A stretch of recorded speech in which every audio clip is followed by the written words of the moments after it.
Русија е загрижена поради обидите за дестабилизација на Македонија, порача рускиот амбасадор во Скопје Олег Шчербак.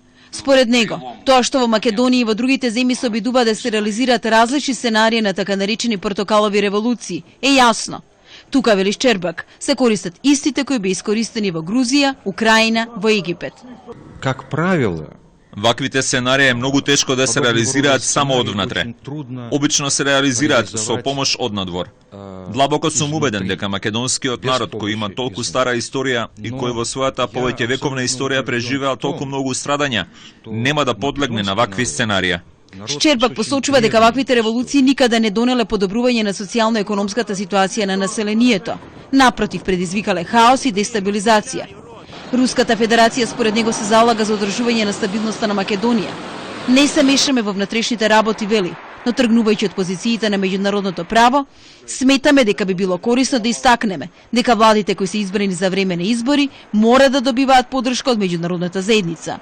И покрај тоа дали некоја влада на некој му се допаѓа или не, треба да се почитува, бидејќи представува избор на македонскиот народ.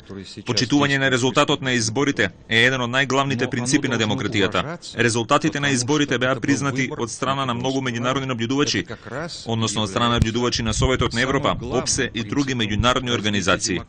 Шчербак изрази несогласување со изјавата на американскиот државен секретар Џон Кери дека Македонија се наоѓа на линија на огнот меѓу истокот и западот, односно меѓу Русија и Соединетите американски држави.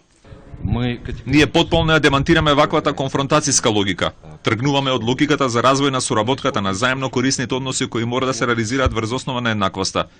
Исто како во изменатите 20 години или 18 или 16 години Русија и сега се залага за унапредување на билатералните односи со Република Македонија и во трговско-економската, и во културната, и во политичката област. Загриженост околу политичката криза во Македонија изрази и турската амбасада во Скопје. Во нивното соопштение до јавноста, Турција изразува задоволство од дијалогот започна со лидерските средби. Изразува надеж дека државјаните на Македонија, политичките партии и невладините организации на мирен начин, без да се даде простор на провокациите или насилството, ќе ги решат политичките недоразбирања. Турција и натаму го поддржува за членувањето на Македонија во НАТО и во Европската унија, стои во нивното соопштение.